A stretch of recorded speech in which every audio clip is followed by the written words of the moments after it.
दोस्तों, आज की कहानी है पतिदेव। तुम्हारी माँ का राशन बंद करो, कुछ दिन भूखी रहेगी तो अक्ल ठिकाने आएगी। दोस्तों, कहानी शुरू करने से पहले अगर आपने हमारे चैनल को अभी तक सब्सक्राइब नहीं किया हो तो कर लीजिए ताकि आपके पास पहुंचे हर नया वीडियो। मेरे पति के देहांत के बाद मैं अपने एक इकलौते बेटे के यहाँ रहती थी। मेरी बहू का एक अलग ही रूप मुझे देखने को मिला, साथ ही बेटे का भी। दोनों के मन में क्या है मैं अच्छे से जानती हूँ। वह चाहते हैं कि वृद्धा आश्रम चली जाऊँ। मैं उनके जाने के बाद मुझे ये सब देखना और सुनना पड़ेगा, इसका मुझे अंदाजा भी नहीं था। पर मैं मन मार कर अपने बेटे और बहू की बातें सुनकर भी यहाँ रहती हूँ, क्योंकि मुझे मेरे पोते और पोती दिखाई देते हैं। उनकी झलक पाकर मुझे सुकून मिलता है। घर के बाहर एक टीन की झोपड़ी में रहती हूँ। मेरी बहू को कोई दिक्कत नहीं हो इसलिए मैं घर के बाहर रहती हूँ।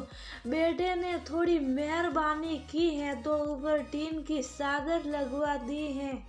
समय समय पर थोड़ा राशन दे देता है तो मैं अपना बना कर खाती हूँ। मैंने अपने बेटे को कह दिया है कि मेरी वजह से उन दोनों को कोई प्रॉब्लम नहीं होगी, बस मुझे यहीं रहने दे, इसी घर में मुझे मर जाने दे। मैं बस यही चाहती हूँ। मैं अपने आप को खुशकिस्मत समझती हूँ कि मेरे बेटे और बहू कम से कम मेरे लिए इतना तो कर रहे हैं। मेरा बेटा सुबह 9 बजे नौकरी पर जाता है और बच्चे भी उसी समय स्कूल जाते हैं। फिर शाम को 6 बजे मेरा बेटा वापस आता है। बच्चे 3 बजे आते, उन्हें आते जाते निकलते देख मुझे बड़ा सुकून मिलता है। मेरे पति के दोस्त जब कई दिन बाद आए, मेरे पति के दोस्त थे, उनकी पत्नी का भी स्वर्गवास हो गया है। उस समय पर वह हमारे घर पर आया करते थे। उनसे हमारे अच्छे रिश्ते थे। उनका घर हमारे घर से थोड़ी दूरी पर था। पैरों में समस्या हो गई थी, ठीक से चल भी नहीं पाते थे। वह बड़े दिनों बाद मेरे यहाँ आए। मुझे उन्हें देखकर अच्छा लगा। उनका हाल भी मेरी तरह ही था। बच्चे अब उनसे भी परेशान थे।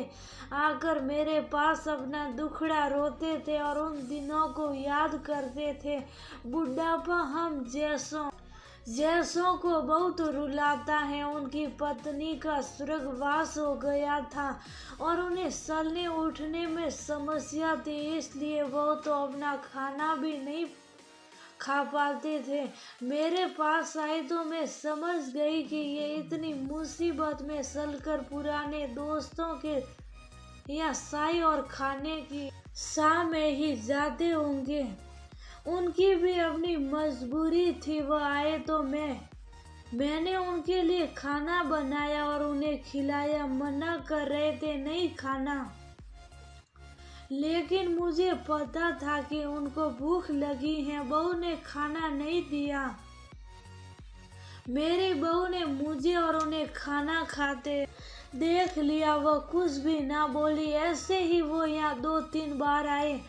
जब भी वो आते मैं उन्हें खाना खिलाती। फिर उनके जाने के बाद जब मेरा बेटा आया तो बहू कहती है कि तुम्हारी माँ कितनी बेशर्म है, पता नहीं किस किस को आजकल बुलाकर खाना खिला रही हैं।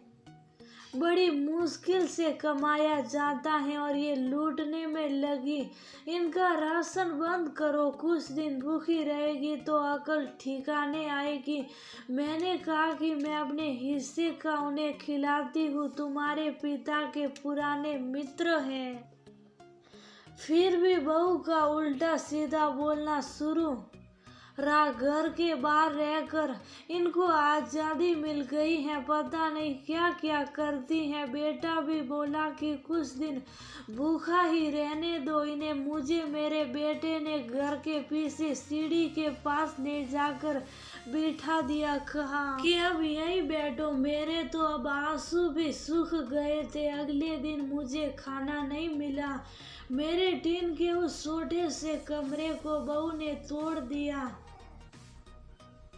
तो मुझे लगा कि अब मैं गलत कर रही हूँ। एक दिन पूरा भूखा रहने के बाद मैंने सोचा कि मैं गलत कर रही हूँ। मुझे अब अपने बेटे के यहाँ नहीं रहना चाहिए। और शायद गलती भी मेरी ही है, मेरी ही परवरिश में कोई कमी रही है, तभी तो ये परिणाम आया।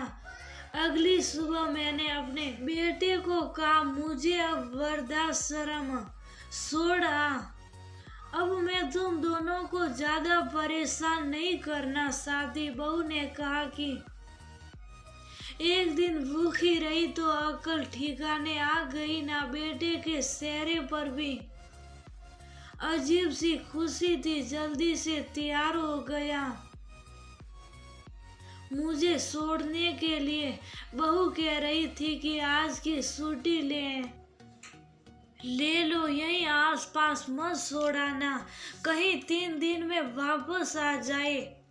मैंने अपनी बहू से कहा कि बेटी चिंता मत कर, मैं अब नहीं आऊंगी। मैंने अपने पोता पोती को गले लगाया। मुझे पता था कि अब मिलना नहीं हो पाएगा।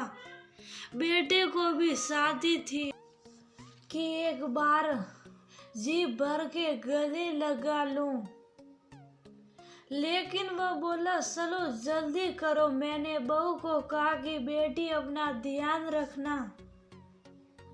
मेरा बेटा मुझे छोड़ आया। वहां आकर मैंने देखा कि मेरे तरह कई हैं, थोड़े दिन उदास रहते हैं, फिर सच को स्वीकार कर लेते हैं। मैं अब यहाँ खुश हूँ, कुछ काम भी करती हूँ। मैं चाहती हूँ कि ऐसा कहूँ कि ऐसा किसी के साथ ना हो, लेकिन ऐसा कब किसके साथ हो जाए कोई बता नहीं सकता।